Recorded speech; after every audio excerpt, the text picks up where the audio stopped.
Hi guys, welcome back to Florida Fun and Food. My name is Lauren and today I'm going to show you how I turned my excess rosemary and thyme into herbal salts. Let's go.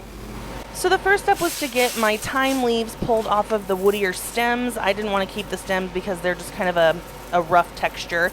I grew this in my garden and then I just air dried this on some open bread racks, which you may have seen in a previous video. So once I had all of my leaves peeled off, I went ahead and measured it because the recipe is going to be 1 part dried herbs to 3 parts coarse sea salt. So this was about 1.5 cups worth of herbs. So I added those into my food processor and then I grabbed these canisters of coarse sea salt from Dollar Tree. They're super cheap and they taste like sea salt, so I saved some money there.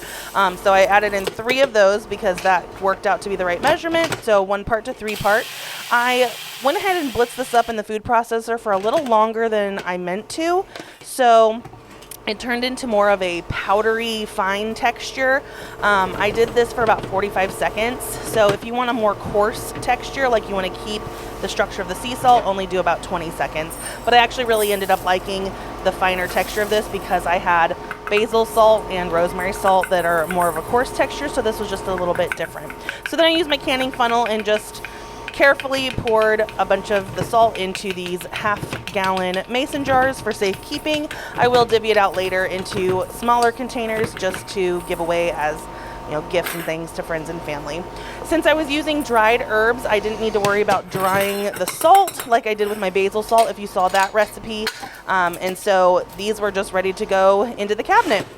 Just make sure you put them in an airtight container. So up next was my rosemary, and I actually had a lot more of this than I did thyme, so I ended up making 3 batches of this, but again, same ratio, 1 part dried herbs to 3 parts coarse sea salt. For this one, I did want to make sure I kept the texture of the sea salt and didn't make it so powdery.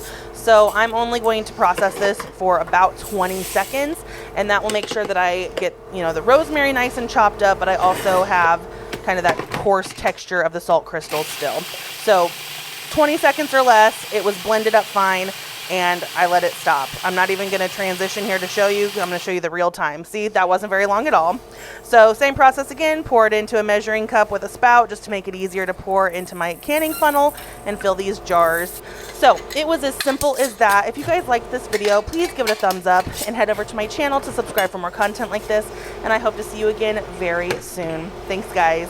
Bye.